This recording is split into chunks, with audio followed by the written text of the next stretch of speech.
Sinkulamusizaako nnyo mukwano gwange yonna gy'osinza obba ng'otuwuliriza bwe bali kwekumira ku mayengo gano aga UG Update TV. Pulezidenti w'eggwanga erya Angola abiggyeemu engatto, ekintu akivuddemu akitadde, agambye oba mwetta mwette sina kyakubakolera. Oli ku UG Update TV gwatanatweyunga kukirira wansi waliwo ekigambo subscribe kikoneko obeere ng'otweyungako ddala mukwano gwange gwali yampuliriza. Abali emitala w'amayanja mu diaspora mbalamusizzaako nnyo mwe bali kwekumira ku UG Update TV. Oluvannyuma lwa Pulezidenti Lourenco owa Angola okukola nga mediator era n'afacilitatinga summit eyali erina okuba ng'etuuzibwa eyatuuzibwa mu kibuga Luanda mu Angola, oluvannyuma lw'abayeekera ku ssaawa envannyuma okulangira nti no tebagenda kubanga balabikako, so nga ate ne Kisekedi teyalabikako. Afuddeyo n'alangira n'agamba nti nno awannyo waawo ebyammwe mbitadde oba mwetta mwette, sikyali mediator wammwe. Tujjukira bulungi nnyo ng'ennaku z'omwezi 18 omwaka guno gwennyini gwe tulimu mu March, Pulezidenti Lourenco yalondebwa okubeera mediator omukubaganya w'abantu bano ababiri eri akabinja k'abayeekera bano aba M23 saako ne Democratic Republic of Congo Government. Wazira mu kutegeka summit eno agamba bimmalira budde, nze kati ngenda kukola mirimu gyange mirala, wabula kye muba mumanya mulondeeyo mediator omulala oyo anaafacilitatinga enteeseganya zammwe ez'emirembe. Mugende mulonde mu South African Development Community oba mu East African Community oyo agenda okuba nga abakiikirira, kubanga nze ebintu byammwe mbitadde binnemye. Njjukira nti nno summit eno we yatuuzibwa Felix Tshisekedi teyalabikako, saako n'abayeekera bano aba M23 newankubadde baali beekalakaasa nga beewera nkolokooto nga bagenda okukiika mu summit meeting eno ey'okuteeseganya emirembe mu Democratic Republic of Congo, wabula omwogezi waabwe Lawrence Kanyuku yakabatema ku ssaawa envannyuma nti bagenda kulabikako olw'ensonga zino wammanga. Abayeekera bano baagamba nti mututaddeko omudidirimbe gw'ensimbi, singa banaatukwatako omusimbi mugenda kugaba omuntu agenda kukwasaako mikono ebiri, kati ate mwagala tulabikeko mu ntuula zammwe. Tekaabeere nga katego katukwatirako oba nakukwatirako bakulembeze baffe, y'ensonga lwaki tebaagenda mu maaso nakukiika mu samiti eno. Kati ebyo byonna oluvannyuma lw'okugwawo ne balaba ng'ate n'ekitongole ekya United Nations badde bategese meeting eri mu kibuga Goma, abayeekera bano era ne bagisazaamu. Agambye awannyo waawo ye abiggyeemu enta, agambye oba mwetta mwette mufuneyo mediator omulala agenda okuba nga facilitatinga peaceful talks zammwe, naye yagenze kukola mirimu gye mirala gwe mukwano gwange ali eyampuliriza. Njukira nti nno abayeekera bano bagamba beemulugunya nti ne summit eyatuuzibwa mu Dar es Salaam reforms tebaazifunako, ate nga baali baagala ne Felix Tshisekedi aveeyo alangirire mu publicly mu lwatu nti agenda kutuula ateeseganye n'abayeekera ba M23. Ye ate n'ekirala baagamba nti tugenda mu nteeseganya masekati nga tunoonya mirembe, kyokka ate gavumenti ya Democratic Republic of Congo ya Tshisekedi egenda mu maaso n'otusindikira drones n'ennyonyi ennwanyi saako n'otukuba ebizuka mu territories zaffe ze tukontrolinga. Ne bagamba kati awo nteeseganya nabaki, era abayeekera bano tebaakiika era tebaalabikako.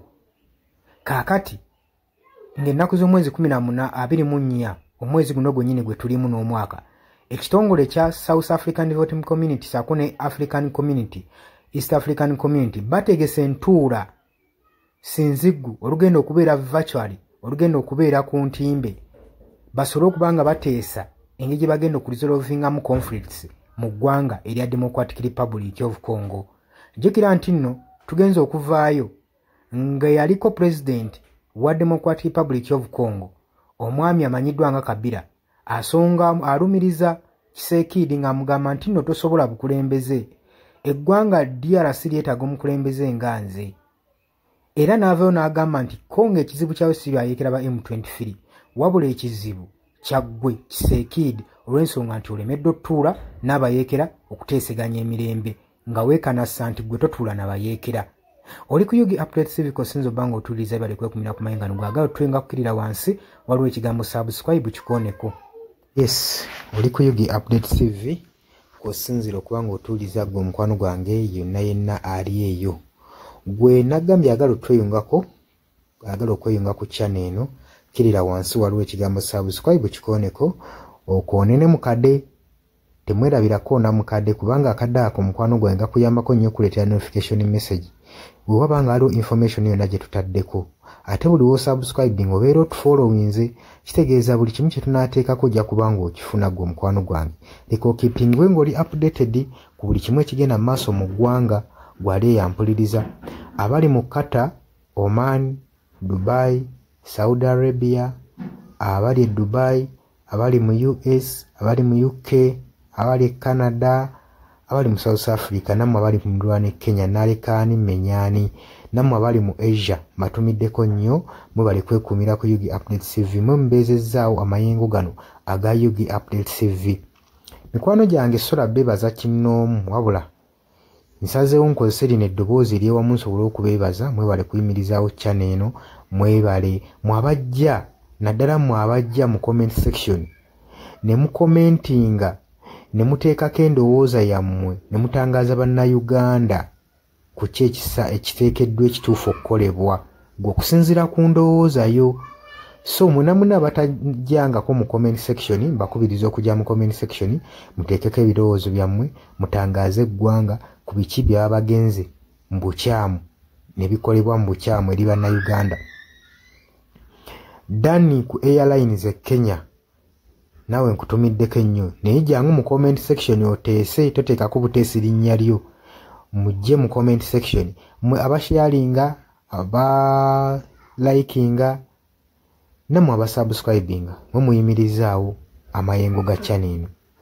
Ennamba y'essimu gye mbateeredde awo eya nooti 726 nooti emu 67994. Eyo ennamba ya WhatsApp eri mu kimyufu. Ye nnamba gy'ogenda oyita kuba gy'osobola okuyitako gwe omukwano gwange ayagala okulanga wamu naffe. Ng'alina bizinensi yo ng'ogyagala tugikulangire nga wandyetaaze ogikulangira. Eyo ennamba gy'oba oyitako ku WhatsApp osobole okubanga naye bizinensi yo gikuba abantu tugikulangire gwe omukwano gwange ali eyo ampuliriza. Ne ngenda mu maaso n'okulabula abantu ku biki ebigenda mu maaso mu ggwanga, naddala ng'akalulu kano aka 2026 katuukuse kengedde. Kati buli muntu alina kubeera vigilant, olina kubeera bulindaala, oleme kutunda mwoyo gwo gwe omukwano gwange. Waliwo abatunda emyoyo gyabwe olw'M15,000 sukaali.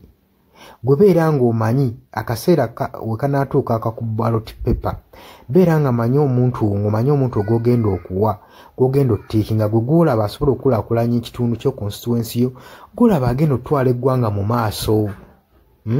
Bannange tusibwa nnyo akatambaala mu mutwe mu biseera nga bino.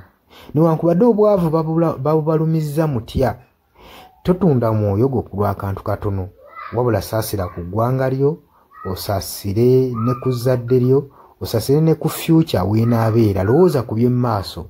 Weewaawo abamu muyinza okulowooza ng'ebyo tabakwatako nga tebikwatako, naye ensobi yonna yonna ekolebwa eiza relative, sengaawo, maamawo, kojjaawo, biyinza otutuuka ng'ekyo ekizibu gwe kyetooloddeko, ate olaba ebikwatirako biyinza otutuuka essa ne byetooloola ne bifundikira nga bikkutteko gwe omukwano gwange ali eyo. So kyenva nkubiriza baganda bange mwenna abali ku Yugi Updates TV ogenda maaso n'okusharinga information eno. Baganda baffe beebereremu, ate era baleme kutunda mwoyo gwa ggwanga, babeere nga batambulira ku mazima, nga bayimirira ku mazima, nga bayimirirawo ku lw'eggwanga lyaffe erijja mu maaso, ku lwa future y'abantu baffe n'eggwanga lyaffe mu maaso, kubanga buli muntu ekigenda mu maaso kati akiraba. Bw'atalaba kigenda mu maaso, nkakasa obeera muzibe. Ate era ne muzibe naye alina byawulira ebimutyemula omutima, kati n'amanya nti no mu ggwanga mulimu kino.